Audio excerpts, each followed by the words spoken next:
Hello, everyone. Welcome to Son of Hope News. I'm your host, Wei Fang, and my co-host. Hello, this is Kathy Zhang. How are you? Yeah, broadcasting from San Francisco, California. You're a Chinese-American journalist. And all right, so let's talk about today's topic. And so first, before we get started, how about we just I want to just talk about the El Monte church bombing that our viewers, so one of viewers raised yesterday. Right. So we promised to check it out.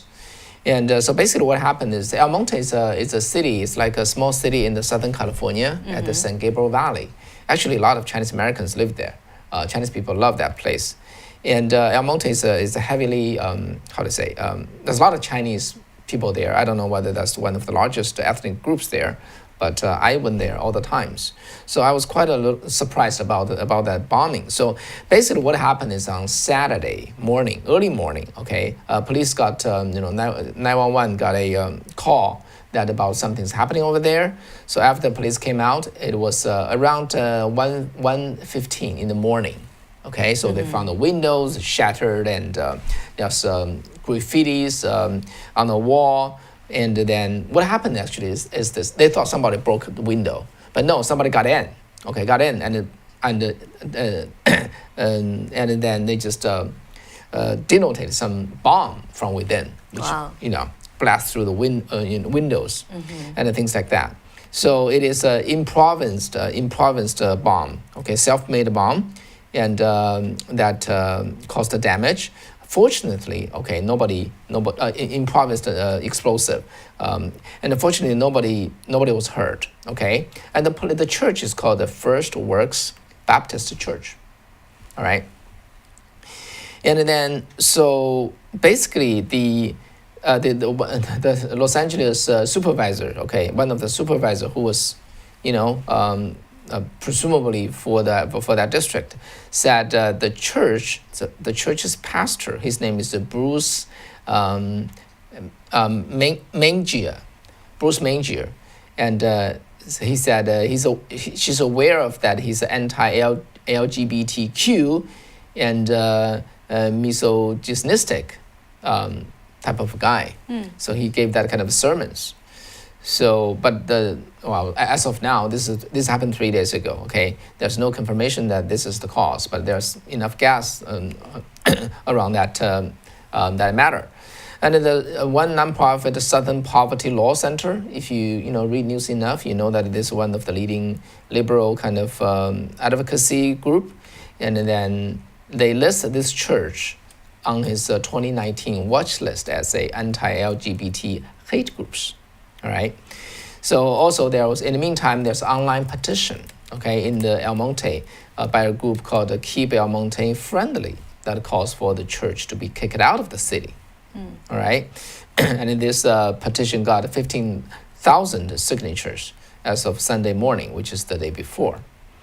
Oh, okay. The pastor, the Bruce Mangia, however, he said what happened Saturday won't change anything in his sermons. This is his word. He said, "It doesn't change the conviction that are already embedded in my heart. I'm never going to stop, so burning down my building or blowing it up does absolutely nothing but make you look bad in front of the community." So as of now, FBI said they're going to do a multi-agency, investigation of the matter. And so far, there's nobody came out to claim responsibility for it, and then there's no reason given. And then there's enough guessing around, but that's not conclusive yet. That's what happened. So anyway, so this Southern Poverty Law Center and also that Keep El Monte Friendly group, they issued statements saying that violence is not the answer. So that's what happened there. Hopefully, we don't want to report such things like this. Okay, it should not happen in our community. It should not, but it has been happening. And more, and we have to shed light on those things when it happened. All right. In any case, it's really great to see everyone here. I saw more of our friends are here now. So today we're gonna bring you quite a few pieces of news. So about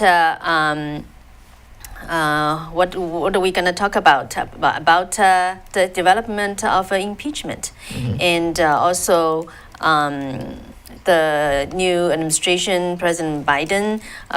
Today it was so-called the Racial Equity Day. Okay, so and also there is a lawsuit against the border deportation, actually won against the Biden's administration, and more attack on the social media, freedom of speech, and also some of the unions. They probably regret voting for Biden. So what's about that? We'll bring you more on that.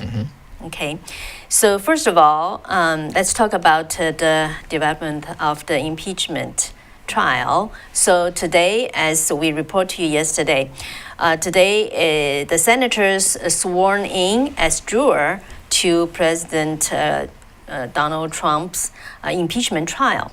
But in the meantime, 45 Republican senators voted against proceeding with this trial because they believe this trial is unconstitutional.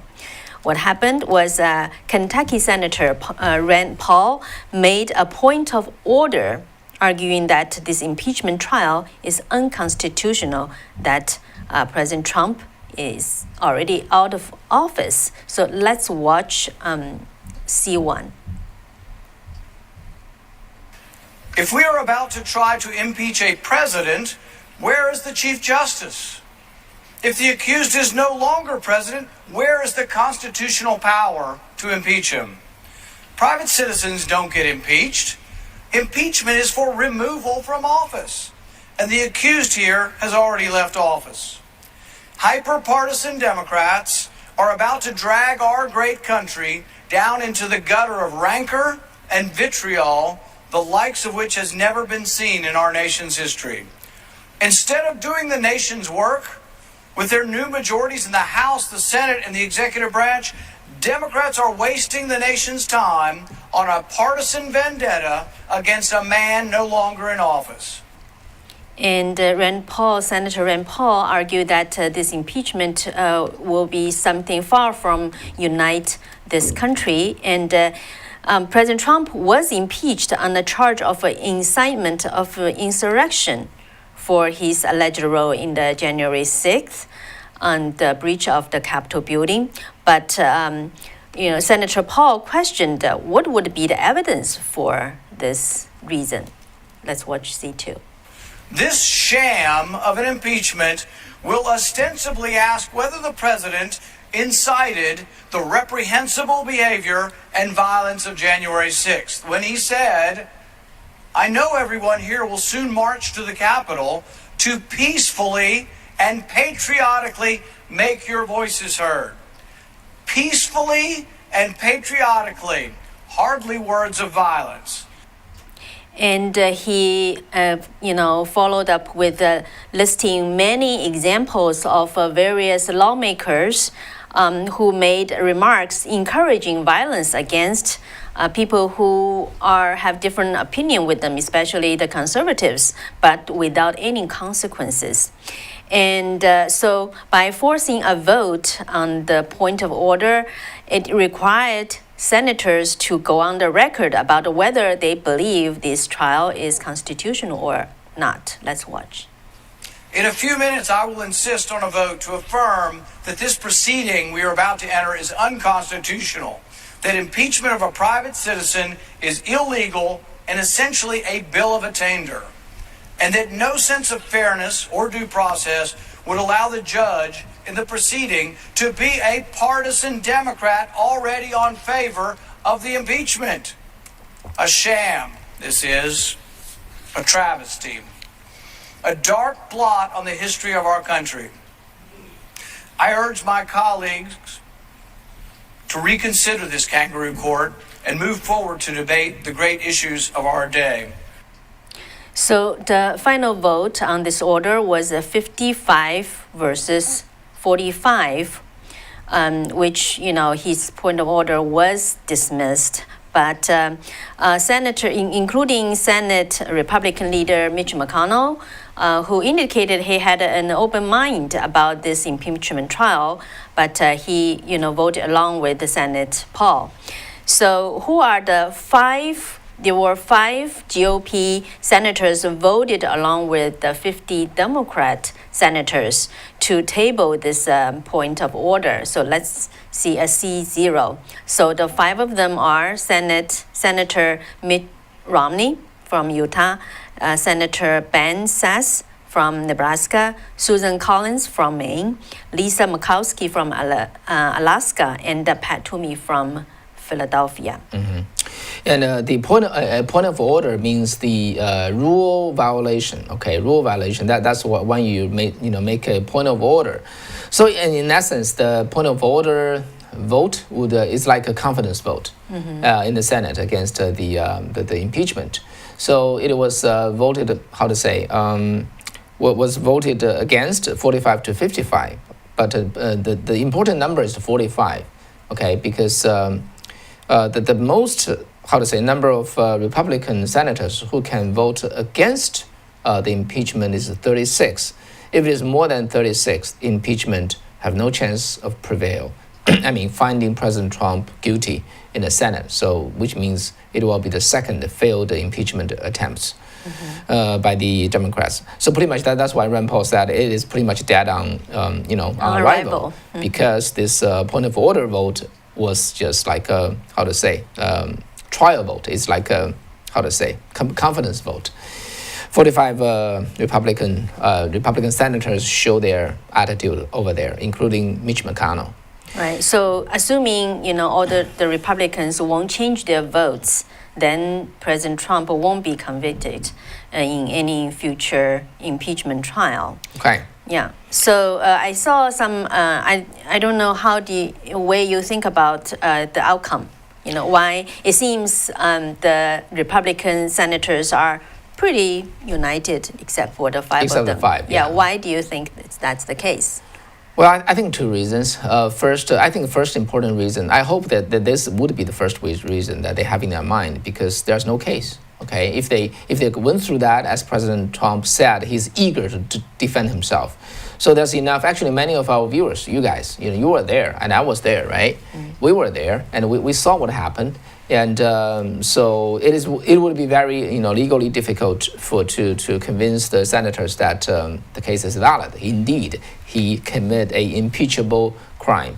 So I would say that is the just way over the most other consideration. The second, of course, is if you vote against, if you try to criminalize the President Trump, you would face huge political backlash from the Republican voters, or the voters who support Republican, including supporting themselves.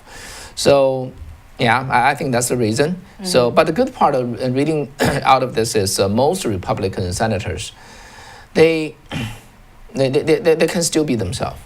Okay, because there's enough guessing around which says that Trump is such a disruptor and everybody hate him, and the left and the right, Democrat and Republican. He's the older disruptor. When they have a chance, they want to unite and just get rid of him for good. Because the consequence of this impeachment would be Trump would never be able to come back, hold any public office. So that worry doesn't seem to be warranted. Okay. Yeah, and certainly we hope that the senators, Republican senators, are for the reason for their votes is because of they see the facts. On the other hand, remember we talked about reported quite a few GOP leaders.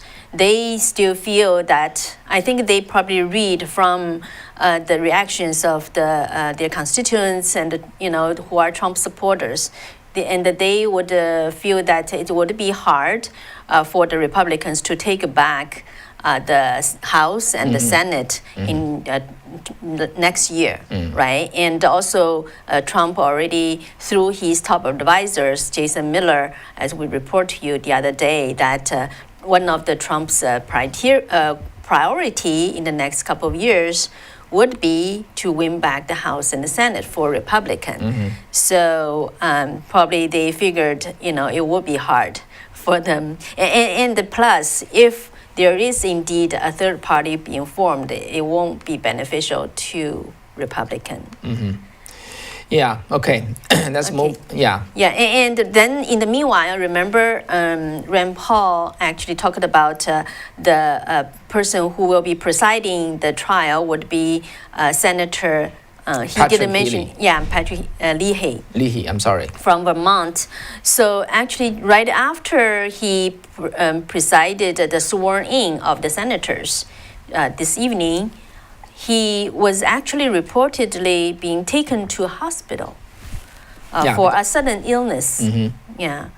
And his spokesperson wrote in a statement saying, this evening, Senator Leahy was in his Capitol office and was not feeling well. He was examined in the Capitol by the attending physician, and out of an abundance of caution, the attending physician suggests that he, took a local hospital for observation. He was taken to a hospital for observation. So, well, Senator Leahy is already 80 years old. Yeah.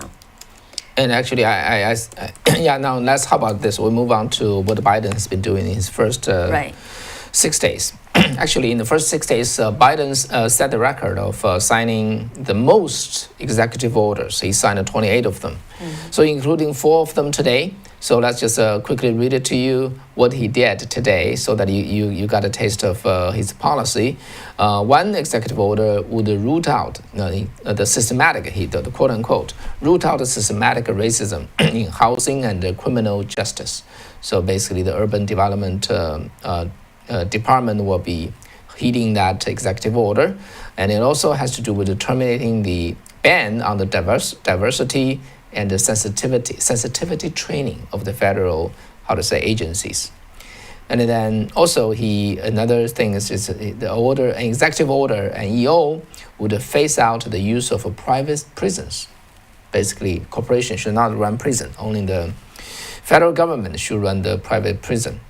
And then another one, they direct the federal agencies to combat the resurgence of the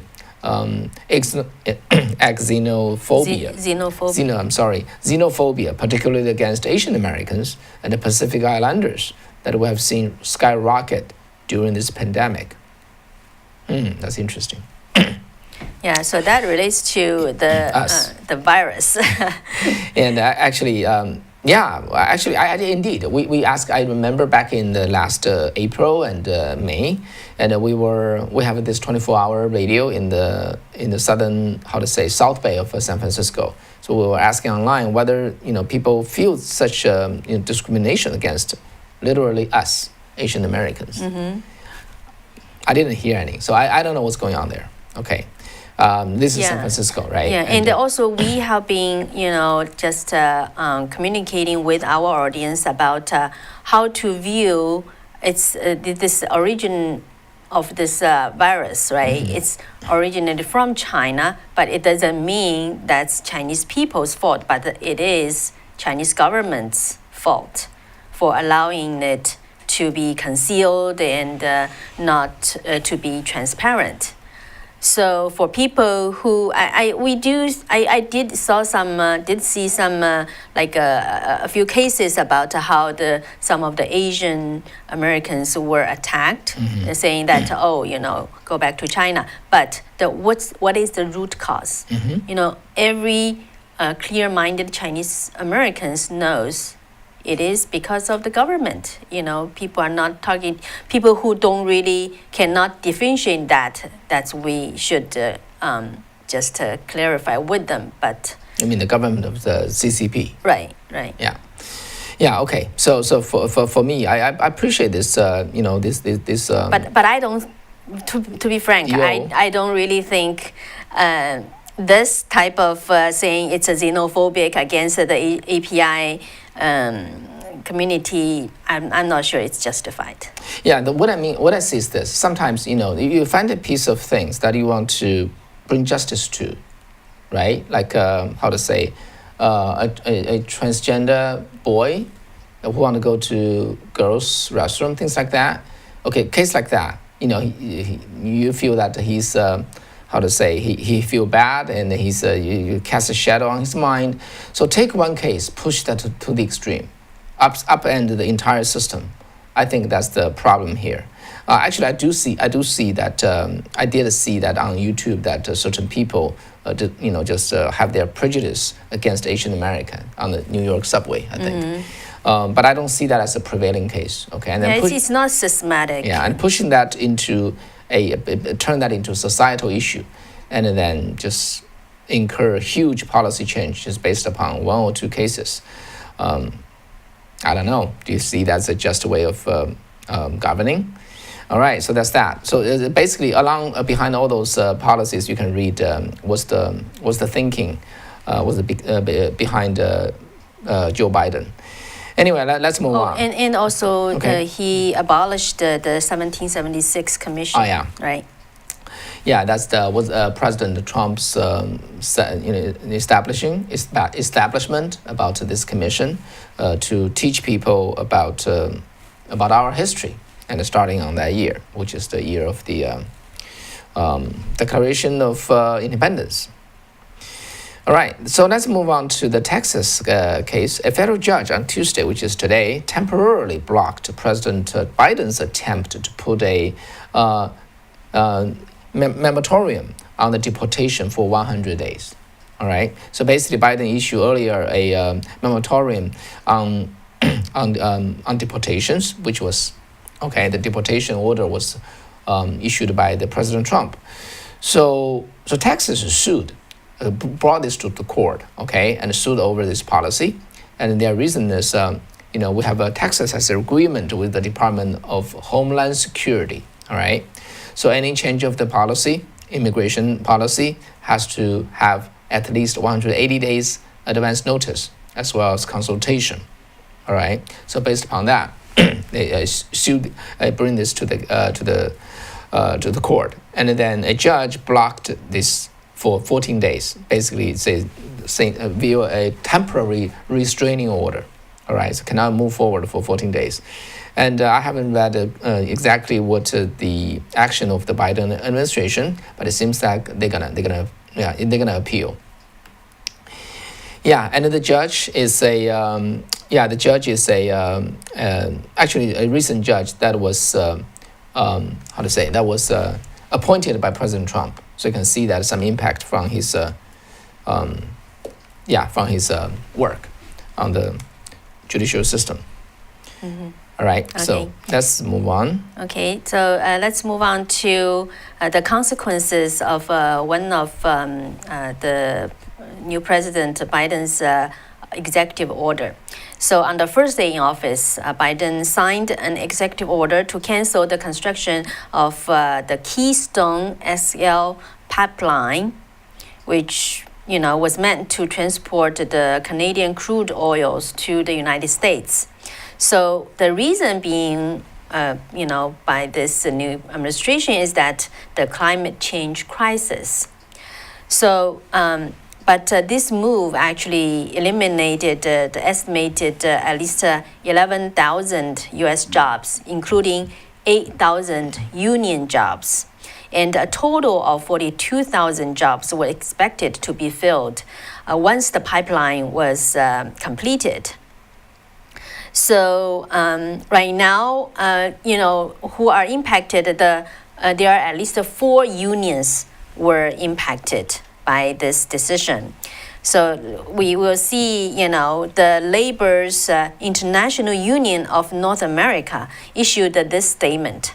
They're saying the Biden administration's decision to cancel the Keystone XL pipeline permit on day one of his presidency is both insulting and disappointing to the thousands of hardworking LIUNA members who will lose good-paying middle-class family-supporting jobs. By blocking this 100% union project and pandering to environmental extremists, 1,000 union jobs will be immediately vanished and 10,000 additional jobs will be foregone. But Let's see, just a couple of months ago, that was just shown. It was right, shown on November 7th, this union tweeted about how they are pushing Biden over the top in 2020 election. Let's take a look again. Yeah, so that's what this union's position at that time. Yeah, it was celebrating apparently after the election, saying that we helped elect many pro-union, pro-labor, and pro-family candidates to office, including Joe Biden and Kamala Harris over the top. So what's their statement now? Yeah. What's the attitude now? Yeah, right now they feel disappointed and Yeah, they wrote this statement which said the Biden today. This is today, okay? They said the Biden administration's decision to cancel the Keystone XL pipeline permit on day one of his presidency is both insulting and disappointing to the thousands. Oh yeah, you read that. Right. Hardworking members, union members. Yeah, and another union is the North America Building Trade Union said this. North America's building trade unions are deeply disappointed in the decision to cancel the Keystone XL permit on the president's first official day in office. And they are saying that environmental ideologies have now prevailed, and over 1,000 union men and women who have been terminated from employment on the project. Mm-hmm. And they went on to say, in the midst of a pandemic that has claimed 400,000 American lives and has wreaked havoc on the economic security and standard of living of tens of millions or more, we must all stand in their shoes and acknowledge the uncertainty and anxiety this government action has caused. Yeah, and the other union, it's the United Association of Union Plumbers and Pipe Fitters. They released a statement about this, saying in revoking this permit, the Biden administration has chosen to listen to the voice of fringe activists instead of union members and American consumer on day one. Mm-hmm. And also there's been analysis about how canceling this Keystone XL pipeline is a gift to Russia and China, who are the adversaries of United States. So for example, Senator Mike Rounds said that after the oil is pumped, it has to go to somewhere, right? So without the pipeline, he said that it will go to China or another country or to be shipped to the United States by rail. But, by shipping through rail, he said it's less safe. And of course, the trucking company and the railroad industry will benefit, but there has been data showing that there has been a lot of casualty of those type of transportation. Mm-hmm. So yeah. And it also hurt our neighbor, the Canadian government, the company TC Energy, and they share ownership of the pipeline with the Alberta government. They estimate that 10,000 jobs, in addition to the 1,000 already established, will be created in 2021 alone, thanks to the construction of the pipeline, and thanks to Biden, they'll all be gone. So that's basically, what happened over there. Yeah, and the people who lost a job, for example, one of them is from Arkansas. It's a Neil Cabotry, and it's a 46-year-old welder from Arkansas, and he just felt that this decision was political. It's a totally political. He said, it's very interesting. He said, I always laugh when the government says they are going to create thousands of jobs. The government doesn't create jobs. The private sector of this country creates jobs. The government can, however, destroy jobs and kill jobs. So he just said, he doesn't know what to do because he came from Arkansas, which, besides farming, there isn't a lot of job opportunities out there. So, yeah. Yeah. Another thing is about the Telegram. Mm-hmm. Let's talk a bit about that. A few days ago, about 10 days ago, 9 days ago, there was a lawsuit that came from a a former aide to Senator Ted Kennedy, and also she also worked in the Jimmy Carter administration and also under Bill Clinton, right? She sued and he sued and seeks to give Telegram the same fate as Parler. So specifically in the lawsuit, this person is his name is Ginsburg. Ginsburg. And he said Telegram is being used to intimidate, threaten, and coerce members of the public. He went on to say Telegram continues to enable extremist incitement in its platform, promoting political violence as extremist groups and individuals migrate to Telegram following Apple's suspension of Parler. And he also said, as a result of the Telegram remaining on Apple Store, he and others has faced economic losses and emotional distress as one of the groups being targeted by the app's user. And he also, filed a similar suit against Google's parent company Alphabet, trying to get Telegram removed from the App Store. Yeah, I don't know how you think about that, right? Yeah, it's notable that actually, like for example, after the Twitter, censoring President Trump's account and some other accounts, Telegram, as we report to you, has been, seeing many more registries and actually subscribers. So, for example, Donald Trump Jr. Okay, right now he has almost like 880,000 subscribers. Okay, and another example is Attorney Lin Wood has close to 700,000 subscribers. So, those people who wanted to censor people's freedom of speech is obviously, took a notice of that. Yeah, if you just hate an app because it gives you economic loss and emotional distress, I guess you can just sue to get a lot of apps off the Apple Store, right? Yeah. So if this kind of precedents let stand, then no apps is safe. Everybody can sue a bunch of apps based on the distress that he or she experienced. And in the meantime, this is America, where First Amendment stands as the first right in our Bill of Rights. Yeah, and also I think a very quick updates for some of the viewers who were interested. I saw some of viewers asked about this question. Is how's the person who was accused of stealing Speaker Pelosi's laptop? Mm-hmm. So actually, this woman is from Pennsylvania, 22 years old, and her name is Riley Williams. So today, a federal judge in Pennsylvania ordered Williams, who was accused of helping to steal Speaker Pelosi's laptop during the Capitol breach, to give up her internet access and remain under house arrest.